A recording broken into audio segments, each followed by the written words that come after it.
Well, good morning, everyone. I hope that you are enjoying a great holiday weekend, celebrating freedom, celebrating the reality that we have the freedom to share Christ with people and to worship the Lord. That is not the case in every nation in our world, and I hope you're taking full advantage of that, sharing the truth of God's love as often as possible, everywhere possible. And this past weekend, we really talked about that our world doesn't need us to simply state all of our rights and things like that as Americans, although we need to defend them. What our world really needs to know is that God can for them, that even our church needs to know that God can come through, that even if it looks like the obstacles are very big, our little coupled with God's everything means that he can do anything we need him to. And so I couldn't get to every verse on that subject, obviously, in one message, but Psalm 55.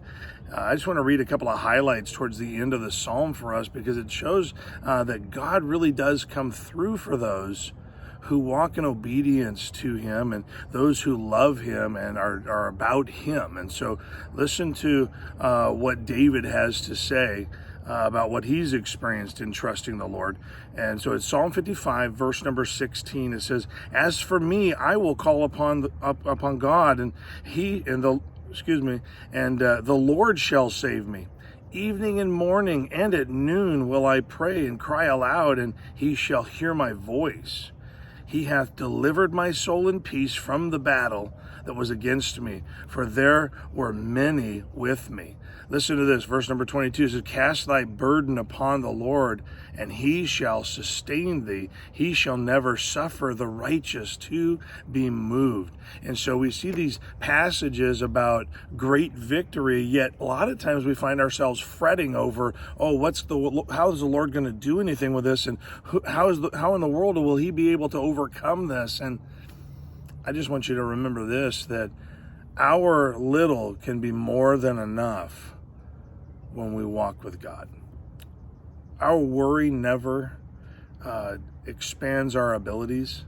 Our fretting, our making sure we spout off in anger about how dumb the world is, never moves God. What moves God is when we trust him, when we love him, when we walk with him. And so I want to encourage you today, when you get that thought that you're going to post some statement about how the world is, certain people in our world are messing it up, and why not just go to the Lord? Ask the Lord, what can we do? How are we going to do this? We talked about the feeding of the 5,000 yesterday, and they had a small lunch. But what was that among so many? And God showed them through Christ's power what that little could do.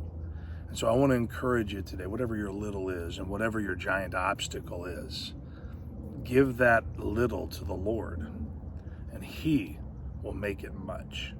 And I know that when we walk with the Lord, he doesn't suffer his children to be moved. He doesn't suffer the righteous to be moved. We cannot be knocked off his plan and his purpose if we walk with him.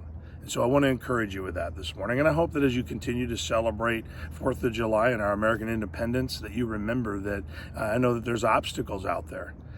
Take them before the Lord and offer him in obedience whatever it is you have to make the change.